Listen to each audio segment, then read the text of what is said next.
Hey everyone, so welcome for another daily art. This time I'll do a tutorial, no? Tuturuan ko kayo kung paano mag-fix ng using yung design, especially pagdating sa proportion, no? Sometimes parang off yung proportion ng design. Correct nyo pa yan. Kung ano man yung ginagamit yung app tool, no? That's the good thing about having an app is that you can still correct those issues, no? So for this one, i-enhance ko or i-fix ko yung sign. So, yun lang naman siya, no? Um, di ba kung if you're an artist, I think kung tagal ka ng artist, some tutorials na baka na-encounter nyo is paano daw inaayos yung proportion. Sometimes kasi di ba pag if you want to correct the proportion, uh, the size, you fix yun. You control, you do free transform. You inverse the position. Opposite one. Dito sa Photoshop, ang pwede nyo gawin flip horizon. So if you think there's a problem to the something kasi parang ang posisyon ng na nakaganyan or so pwede mo makita yun. Sa akin, napaka ano lang, very slight lang yung so pag inanong ko, pag flip ko yung design, parang walang masyadong problema. Kasi makikita nyo naman yan, yung position niya, perspective, reverse, but pareho. So kung if there's something wrong portion, pwede mong gawin, you do flip horizontal, then you adjust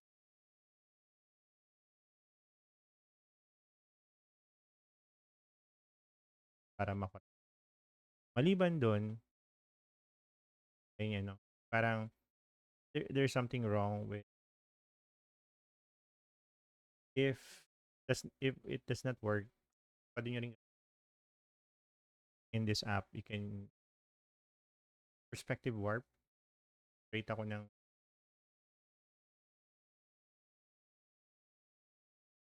parang ganyan. Kasi yung design is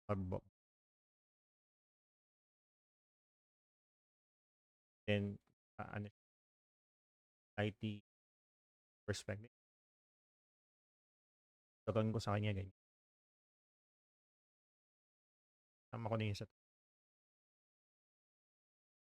pwede kong that perspective press warp, then I'll adjust. So, pwede ko pa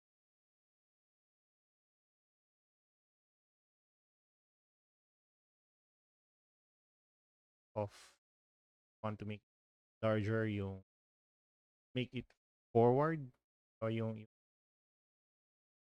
line.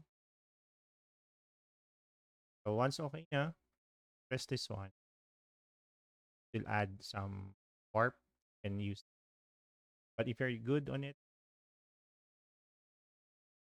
okay, matik na yun. So, if we compare that, great, just a so right now, yung ang nabago dyan is yung upper body mas bigger, malapad. Tapos, it gives more, parang mas, or sometimes kasi minsan, in a more, parang tank-like robot. So, mas better to. Or pwede rin naman to. Kung mas, parang mas smaller, may mga mech kasi or robot na smaller yung torso, body, but bigger yung lower body. Dito naman, mas heavier yung upper body and compare the size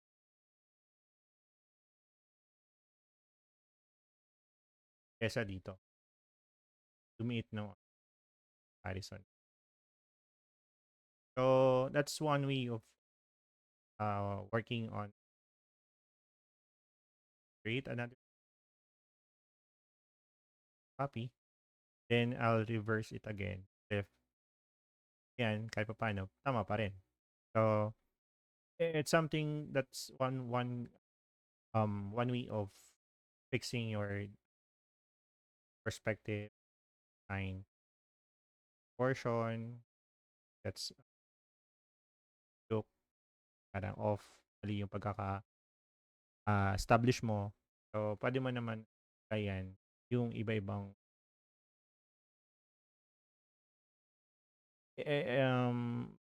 mas okay na nako-correct siya kasi dapat gano'n talaga. So, ni-refine, ni-revise pa para kumbaga, once na nandun ka na sa parang final design, so parang final na yun. Parang, um, siguro kung ano, minor revisions na lang. And another thing, when you fix your design, do not forget, if ever na gagamitin mo siya for animation, always create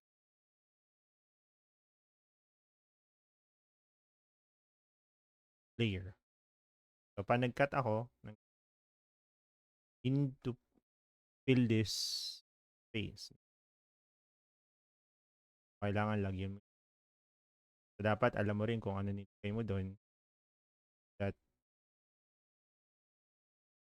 pag ipakita yung parang ano niya, inner part from the torso, uh, meron siyang parang parts na ano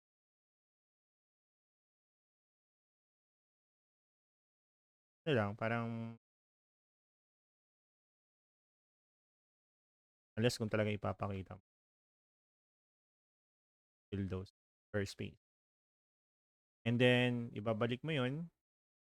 Kasi pag once na, ano ba, nag-animate or nag-change, okay, so parang variation. So, you need to remove this, detach, and then makikita itong part dito. Dapat may, and then you kailangan ito, at i-correct ka. Ayos. Cut out.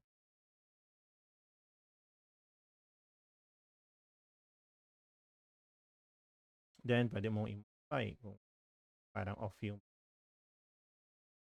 lalayo mo siya dun sa para hindi siya kadikit. Okay? Lang naman, ang yun yung kagandahan nun. Like, na without parang ano, madamay yung ibang parts. Okay? Yun, no? I hope you learned something from the tutorial correcting para mas ma-refine pa yung concept.